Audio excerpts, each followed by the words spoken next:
আর্যিকরের সম্পত্তি নষ্ট হলো কারার রামবান জবাব দাও। এই জবাব তোমার দিতেই হবে, জবাব তোমার দিতেই হবে। এবং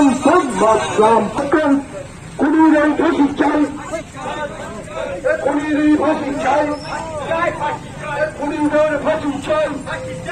বাংলার মুখ্যমন্ত্রী সঙ্গে সহমত জানিয়ে খুনিদের ফাঁসি চাই। ফাঁসির দাবিতে তৃণমূলের সব আমি একটা জিনিস বলবো, আর ভাঙার জন্য চক্রান্ত করে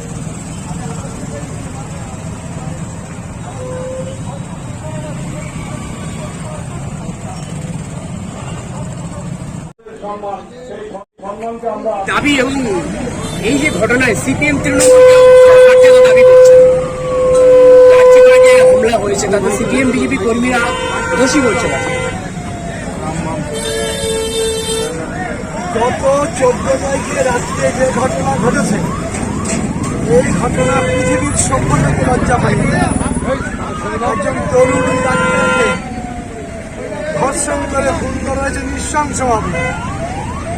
বাংলার মুখ্যমন্ত্রী মমতা বন্দ্যোপাধ্যায় ক্যালকাটা পুলিশকে দিয়ে তার সমস্ত রকম তদন্ত শুরু করেছিল এবং দিদি বলেছিল 7 দিনের মধ্যে ওই দোষীকে শনাক্ত করতে হবে।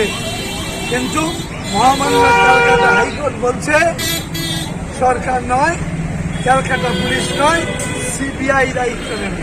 বাংলার মুখ্যমন্ত্রী মমতা বন্দ্যোপাধ্যায় 2 লক্ষ লোকের মিছিল করে এবং জমায়েত করে বলে দিয়েছেন যে সিবিআইকে অনতি বিলম্বে দোষীদের শনাক্ত করে সাজার ব্যবস্থা করতে হবে। সাজা মানে ফাঁসি। আমরা ফাঁসি চাইছি। এবং আর্যিকরে কদিন আগে যে অশান্তির ঘটনা ঘটলো রাতে, সেখানে সিপিএম বিজেপি হামলা করেছে বলছে অভিযোগ। অবশ্যই 25 জন ধরা পড়েছে। একটা করে প্রমাণ হবে এরা কারা, একটা করে প্রমাণ হবে। তারা কি কোনো আন্দোলনকারী মনে হয়? দুষ্কৃতিকারী। আন্দোলন রুগী মেরে হসপিটালের দরজা ভেঙে ওষুধ নষ্ট করে হসপিটালের পরীক্ষা মেঘায় যে সমস্ত নষ্ট করে আন্দোলন হয় কোন সভ্য সমাজে? তাণ্ডব বলা চলে। তাণ্ডব। মদত কাদের মনে হয়? কারা মদত দিচ্ছে? রামবাম। আপনাদের কি দাবি এই ঘটনায়? আপনাদের কি দাবি? আমাদের দাবি অনুরোধ শনাক্ত করে সাজা দেওয়া হোক।